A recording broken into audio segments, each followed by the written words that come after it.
बिस्मिल्लाहिर्रहमानिर्रहीम। Dear students, today I am going to discuss relative pronoun. आपका छोटा topic है, इसमें आपको कुछ ज्यादा परेशानी की जरूरत नहीं है। हम इसको पहले थोड़ा सा डिस्कस भी कर चुके हैं। अब जरा मैं एक्सप्लिसिटली इसको बयान करने लगा हूं कि हु जब भी आप यूज करें वो ह्यूमैन्स के लिए यूज करें, और बेसिकली ये सब्जेक्टिव केस होता है, और इसका ये ऑब्जेक्टिव केस हूं में, ये भी ह्यूमैन्स के लिए है और ये ऑब्जेक्टिव केस के तौर पे है। ठीक होगी बात। अब जो सबसे बड़ा फर्क है वो ये है कि हु के बाद हम फौरन वर्ब लगाते हैं, ठीक है, लेकिन whom के बाद हम सब्जेक्ट लगा के वर्ब लगाते हैं, क्योंकि whom एक अदद ऑब्जेक्ट है, और जब आप whom लिख दें तो उसके बाद फिर फर्दर कोई ऑब्जेक्ट जो है वो ना लिखें। मिसाल के तौर पे I met a person who was a good scholar. अब हु किसका प्रोनाउन है? जाहिर बात है कि जो हु है वो पर्सन का प्रोनाउन है, और हु के मुताबिक वॉज आ गया, क्योंकि अगर यहां पर सिंगुलर है तो हु सिंगुलर होगा, ये प्लूरल है तो ये प्लूरल होगा, तो उसके मुताबिक वर्ब आएगा। इस तरह I met a man whom you helped। अब यहां पे अगर आप लिख देंगे कि who you helped, ये गलत हो जाएगा। क्या आना चाहिए था? whom you helped। और इसके बाद अगर आप him भी लिखेंगे तो ये गलत होगा, क्योंकि whom आपका जब ऑब्जेक्ट आ जाए तो उसके बाद आपको इस ऑब्जेक्ट की जरूरत नहीं होती। एक तो ये बात याद रखें। दूसरी बात आपने ये याद रखनी है कि ये सिंगुलैरिटी और प्लूरैलिटी का भी मामला होता है। मिसाल के तौर पे कि हु से पहले अगर नाउन प्लूरल है तो हु के बाद आर आएगा, अगर हु से पहले नाउन सिंगुलर है तो फिर हु के बाद वर्ब जो है वो भी सिंगुलर आएगा। इसकी एक एग्जांपल यहां पर देख लें। She met many people. अब पीपल जमा है तो क्या आ जाएगा? हु इज आएगा कि हु आर आएगा, ठीक है ना, या हु जो है वो वर आएगा या वॉज आएगा। ये हमारे पास चार ऑप्शन है। तो रिच, तो यहां पे अब सबसे बड़ी बात यह है कि पहले आपने पास्ट लगाया, इसका मतलब प्रेजेंट कोई भी नहीं आएगा। अब पीपल जमा में है तो इसका मतलब वॉज नहीं आएगा, वर आपका राइट ऑप्शन होगा कि हु ने अपने से पहले जो है वर्ब के मुताबिक जो है वो वर्ब लेना है। मिसाल के तौर पर एक और स्टेटमेंट है, इट इज आई। अब हु के बाद इट इज आई, हु, अब यहां पे आप इज लिखेंगे या एम लिखेंगे, टू बी ब्लेम्ड। तो जाहिर बात है कि हु से पहले आई है तो आई के मुताबिक एम आएगा, इज आपने इज नहीं लगाना, it is I who am to be blamed, तो ये उसके लिए आ गया। दूसरे नंबर पे हम विच यूज करेंगे। ये नॉन ह्यूमैन्स हैं, whether they are living beings, whether they are non livings, आप इनके साथ जो है वो सिंपल जो है वो विच यूज कर देंगे। विच सब्जेक्टिव केस के तौर पे भी है, विच ऑब्जेक्टिव केस के तौर पे भी है। अब इसको पहचान करने का जो सही तरीका है वो ये है कि अगर तो विच के फौरन बाद वर्ब आ गया, ये देखें विच के फौरन बाद वर्ब है, इसका मतलब ये एक अदद सब्जेक्टिव केस है, ठीक है ना, ये सब्जेक्टिव केस है। और यहाँ पे एक सब्जेक्ट है और फिर वर्ब है, तो इसका मतलब ये विच क्या बन गया आपका? Objective case. तो ये ऑब्जेक्ट हो जाएगा, तो ये ऑब्जेक्टिव केस के तौर पे ट्रीट किया जाएगा। और ठीक है ना, विच यू लेंट मी, जो तुमने मुझे उधार दी। अब ये नहीं कहना which you lent it to me. अगर आपका जो वाला स्टेटमेंट है वो इस तरह भी दिया जाता है, which you lent it to me, तो ये आपका रॉन्ग स्टेटमेंट है, ठीक है जी, ये आपका रॉन्ग स्टेटमेंट है। विच यू लेंट मी, जो तुमने मुझे उधार दी। तो बेजान चीजों के साथ जो है वो आप, या नॉन ह्यूमन जिसके अंदर एनिमल्स हैं वो भी आ जाते हैं, तो उनके साथ आप क्या यूज करेंगे? विच यूज करेंगे। दूसरे नंबर पे हमारा जो अगला टॉपिक है वो ये है कि दैट जो है it can replace who and which, यानी कि दैट को आप हु और विच के साथ जो है वो रिप्लेस कर सकते हैं। विच की जगह पे हु की जगह पे दैट आ सकता है। दैट क्यों आता है? This is the question. That हमेशा आपकी एक असेंशियल क्लॉज बनाता है, और जब भी हम असेंशियल क्लॉज की बात करते हैं तो इसका मतलब ये है कि वो किसी खास चीज को जो है वो स्पेसिफाई करेगा, एक सर्टेनिटी बयान करेगा, एक स्पेसिफिकेशन बयान करेगा। अब आपके सामने यहाँ पे है आर डॉग, अब ये एक स्पेसिफिक बन गया, तो यहाँ पर आप क्या करेंगे? दैट वाज बार्किंग, क्योंकि ये आपने जो स्टेटमेंट लगाई है दैट वाज बार्किंग, इसकी वजह लगाने की आर्टिकल दी है, क्योंकि दी जब भी आप किसी कॉमन नाउन के साथ लगाते हैं तो वो कॉमन नाउन जो है वो स्पेसिफिक सेंस जो है वो देता है, जिसकी वजह से आपका आर्टिकल दी जो है ये नेसेसरी है। इसी तरह ही आप देख लें कि आपकी जो विच है उसमें आपने एक बात का ख्याल रखना है कि कहीं वो प्लूरल नाउन तो नहीं, ठीक है ना, या कोई ऐसा, फॉर एग्जांपल बुक्स अगर आपके पास है, अब यहां पे आप कहेंगे कि जी विच आएगा या दैट आएगा, which are in my bags are of bio, वो बायो की किताबें हैं, आर ऑफ बायो या आर ऑफ बायोलॉजी। तो इसका मतलब ये हुआ कि जब आपने बुक्स लिखा, इससे पहले आर्टिकल दी नहीं था, तो अब मैं दैट नहीं लिखूंगा, अब मैं क्या करूंगा, विच को लिखूंगा। ठीक होगी बात। तो विच जो है ये इसलिए आपने लगाया कि बुक्स जो थी उनको हमने आर्टिकल दी से स्पेसिफाई नहीं किया।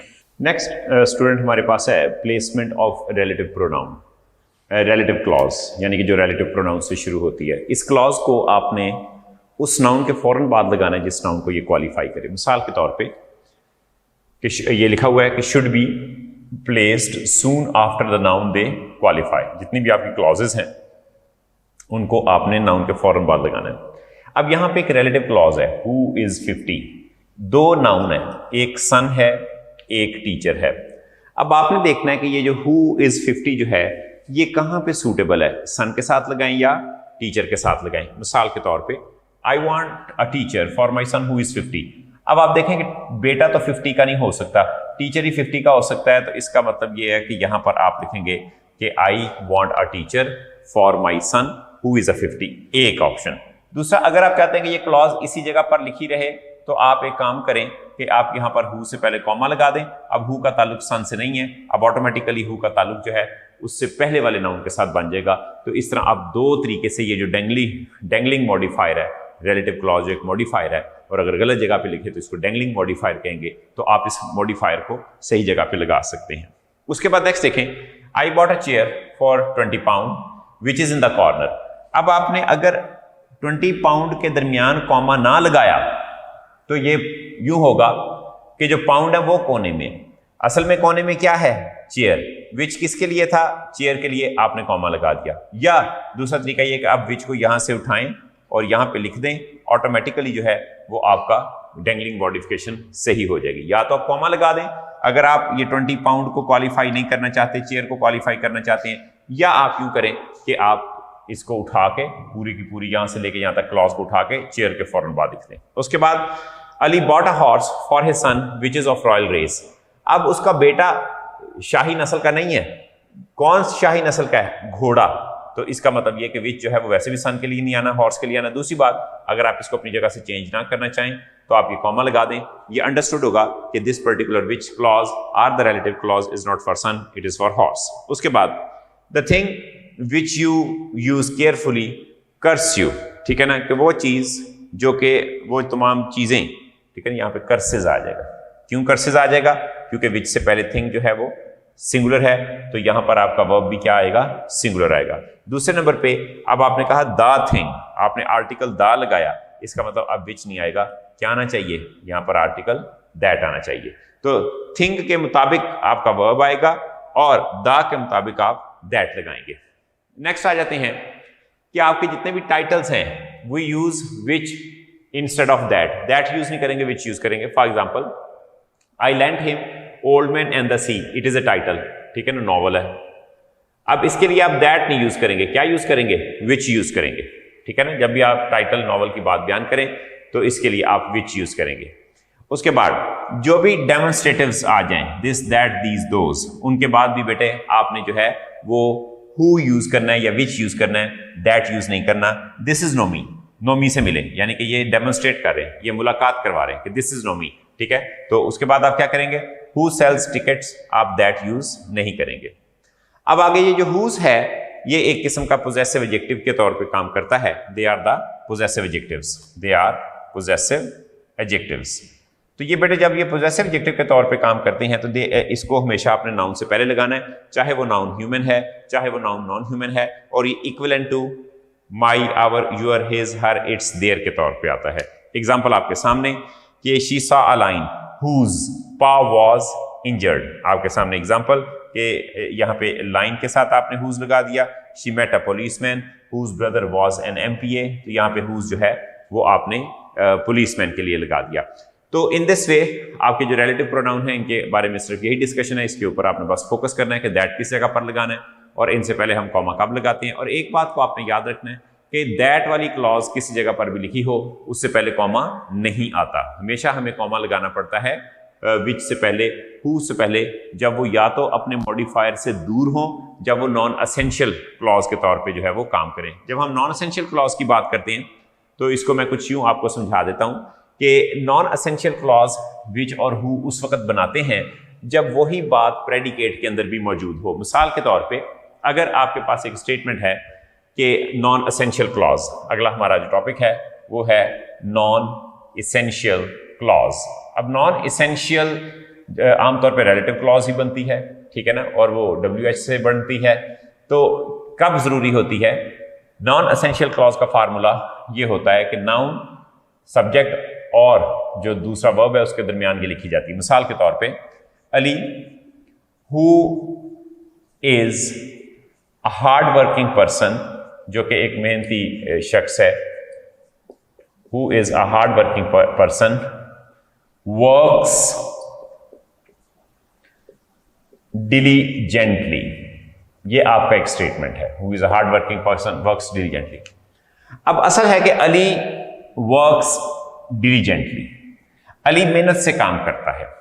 अब आपको ये बताने की जरूरत ही नहीं है कि he is a hard working person. Understood है कि ये जो प्रेडिकेट था, ये इतना क्या है आपका प्रेडिकेट, और इसका सब्जेक्ट क्या है अली, ये इसका सब्जेक्ट है। अब आपका सब्जेक्ट और प्रेडिकेट में आपको पता चल गया कि Ali what kind of person. ये ना भी लिखे कि who is hard working person, लेकिन चलिए अगर आपने लिख दिया है इंटेंसिफाई करने के लिए, जोर देने के लिए, तो फिर आप इसको क्या करेंगे, कॉमा यूज करेंगे। अब ये नॉन एसेंशियल क्लॉज बन गई। ये मैंने नॉन एसेंशियल क्यों कहलाई? क्योंकि जो इंफॉर्मेशन यहां पर है, ये देखिए, जो इंफॉर्मेशन आपको हार्ड वर्किंग के अंदर मिल रही है वही इंफॉर्मेशन आपको डिलीजेंटली के अंदर मिल रही है, तो इसलिए वही चीज जो है आपको प्रेडिकेट में भी मिलेगी। तो फिर आप नॉन एसेंशियल क्लॉज लिख दें। और आमतौर पे नॉन एसेंशियल क्लॉज जो है वो प्रॉपर नाउन के बाद भी लिखी जाती है, यानी कि ये एपोजिशन टू द नाउन होती है अगर जरूरत पड़े। अदरवाइज आप ये बात याद रखें कि नॉन एसेंशियल क्लॉज आप कभी भी लिख सकते हैं, किसी जगह भी लिख सकते हैं, अगर आपको ये लगे कि इस क्लॉज की इंफॉर्मेशन जो है वो इंपॉर्टेंट नहीं है, ठीक है ना। अब एक और फिक्रा लिखता हूं। आप कहते हैं Shakespeare who was a well-known playwright, who was a well-known playwright, ठीक है ना, was born in England। चलें जी, ये आपने, and now everybody knows कि who Shakespeare is, तो आपको क्या कहें, who was a well-known playwright, क्या जरूरत है लिखने की who was a well-known? आप सिंपल कह रहे हैं कि Shakespeare was born in England, बात खत्म होगी। Milton was born in England, बात खत्म होगी। तो ये जब आप कुछ एक्स्ट्रा इंफॉर्मेशन देते हैं कि जिस इंफॉर्मेशन के मुताबिक के ना होने के बावजूद लोगों को इंफॉर्मेशन मिले कि हु शेक्सपियर इज, तो फिर बेटा जी आप इसको नॉन एसेंशियल बनाएंगे। और नॉन एसेंशियल क्लॉजेस जो हैं वो कभी दैट से नहीं बनती। उनको बनाने के लिए सिर्फ आपके पास दो वर्ड चाहिए, एक हु चाहिए और एक विच चाहिए, और आमतौर पे इनसे पहले और यहाँ पे दो कॉमा लगते हैं, इनको सेपरेट कर दिया जाता है ताकि रीडर जो है वो सिर्फ फोकस जो है मेन सेंटेंस पे करे। तो ये थे स्टूडेंट्स आपके रिलेटिव प्रोनाउन आज की इस डिस्कशन के अंदर। अब हम वर्ड्स पढ़ेंगे जी। डियर स्टूडेंट्स, आपका नेक्स्ट वर्ड 121 है निगल। इसका मतलब है, इसका मतलब तनकीद करना, दूसरों पे एतराज़ात करना, उसको निगल कहते हैं। तो इसके लिए आपके जो स्टेटमेंट है वो मैं पहला पढ़ देता हूँ। I do not react any more when opponents try to niggle me. जब मुखालफ मुझे तनकीद करने की कोशिश करते हैं तो मैं रद्द अमल का इजहार नहीं करता। इसके सिनोनिम जो हैं सबसे पहले जो है वो किसी को तकलीफ देना, bother, concern, worry and trouble. Antonym हो जाएगा अपलॉड, कमेंड एंड कॉम्प्लीमेंट। उसके बाद नेक्स्ट आपका वर्ड है ऑप्टेड फॉर। इसका मतलब इंतखाब करना, सिलेक्ट करना, दैट इज ऑप्टेड फॉर। तो इसका जो सेंटेंस बन जाएगा, he opted for a piece of mind and did not indulge argue with me. ठीक है, उसने जो है वो अमन जहनी सुकून को जो है वो इंतखाब किया बजाय इसके कि वो मेरे साथ बहस मुबाहिसे में जो था शामिल होता।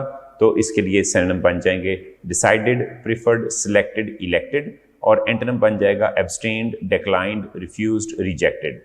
उसके बाद नेक्स्ट आपके पास वर्ड है ऑन द रॉन्ग फुट, बेखबर होना या अचानक यकायक बुरी तरह से, तो ये ऑन द फुट के मायने देता है। तो इसका सेंटेंस आप पहला पढ़ लें कि I hadn't expected the question and it caught me on the wrong. मुझे इस तरह के सवाल की तवक्को नहीं थी और उसने मुझे अचानक आ पकड़ा।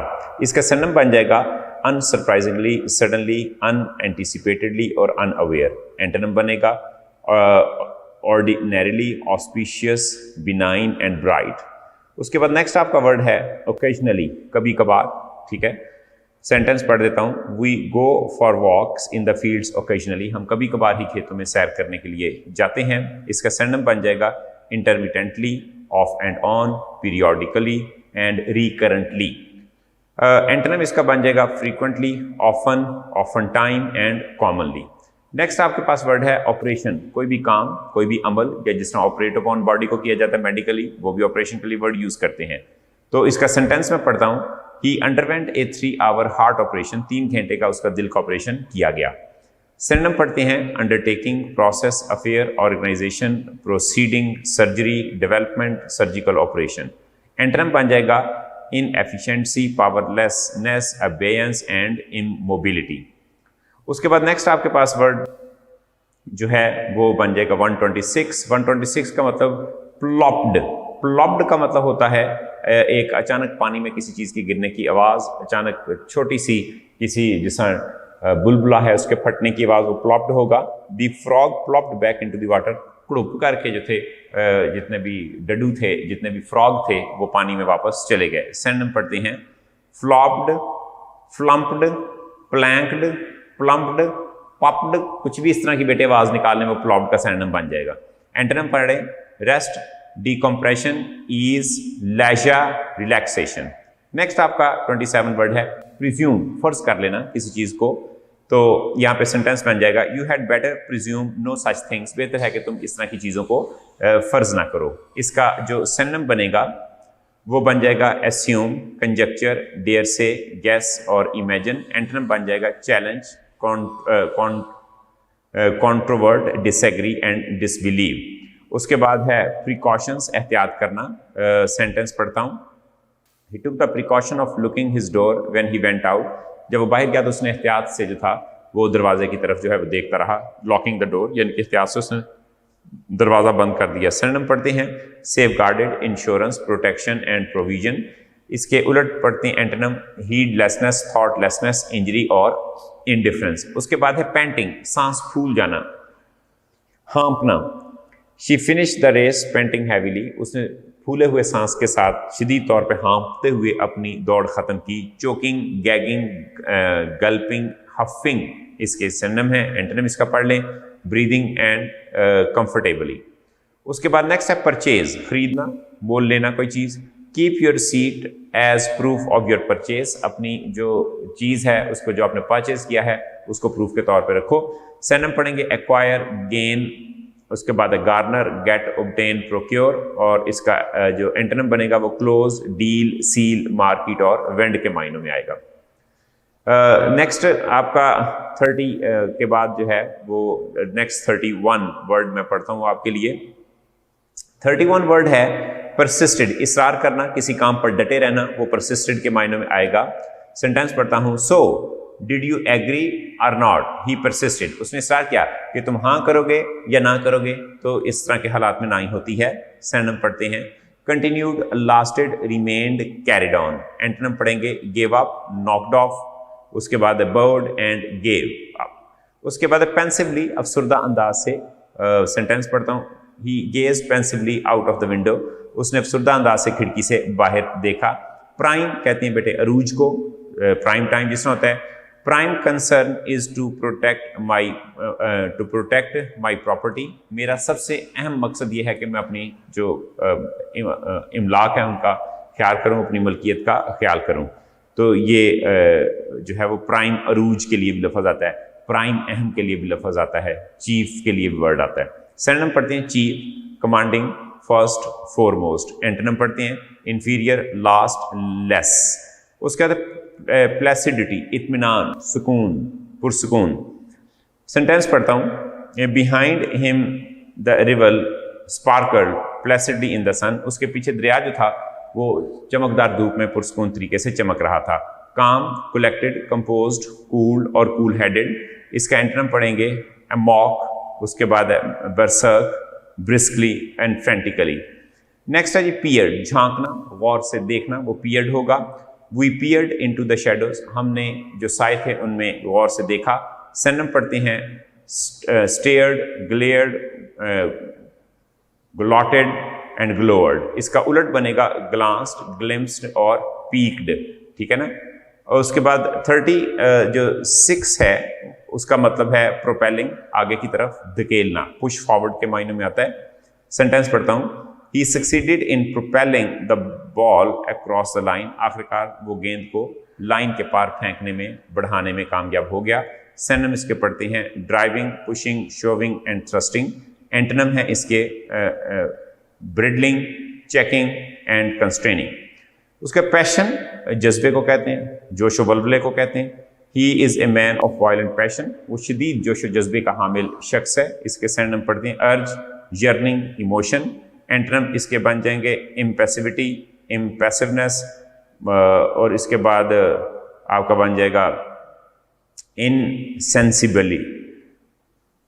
नेक्स्ट वर्ड है आपका प्रॉम्प्टली, फौरी तौर पे, क्विकली के मायने में। She deals with all the correspondence promptly and efficiently, वो तमाम खतो किताबत बड़ी तेजी के साथ और बड़े अच्छे अंदाज से करती है। सिनोनिम बन जाएगा डायरेक्टली, फोर्थविद, हेडलॉन्ग, इमीडिएटली। और इसका एंटोनिम बन जाएगा लैगर्डली, लेजरली, स्लोली। उसके बाद प्रैक्टिकली, अमली तौर पर। The theatre was practically empty, theatre जो था वो अमली तौर पे खाली था। सिनोनिम पढ़ेंगे अबाउट, ऑल बट, ऑलमोस्ट और बॉर्डर लाइन। इसका जो एंटोनिम बनेगा वो एब्सोल्युटली, ऑल टुगेदर, कंप्लीटली और एंटायरली जो है वो इसका एंटोनिम बन जाएगा। प्रोन टू, रुझान होना, किसी काम की तरफ माइल होना, रागिब होना, प्रोन टू का माइंड देता है। सेंटेंस इसका पढ़ते हैं working without a break makes you more prone to error, बगैर ब्रेक के अगर आप काम करते रहेंगे तो फिर आप गलती की तरफ ज्यादा रुझान रखेंगे थकन की वजह से। तो इसका सिनोनिम पढ़ते हैं एक्ट, गिव, इंक्लाइंड और टेंडिंग। इसका एंटोनिम, इसके जो एंटोनिम है वो होगा एप्ट, गिवन और इंक्लाइंड। अच्छा, ये एप्ट, गिवन, इंक्लाइंड जो है वो तो इसके सिनोनिम के तौर पे हैं। एंटोनिम आपकी किताब में नहीं लिखे, मैं वैसे बोल देता हूँ। एवर्जन, शन अवे, इश्यू, अवॉइड, ठीक है ना। तो ये सारे के सारे जो हैं वो अवॉइड करने के मायने में। ओवरलुक, ठीक है ना। लैकिंग इंटरेस्ट, अनइंटरेस्टेड, डिसइंटरेस्टेड, तो ये सारे इसके जो हैं वो सिनोनिम बन जाएंगे। सो 140 वर्ड हो गए बेटे आपके आज। So thank you very much for today's time.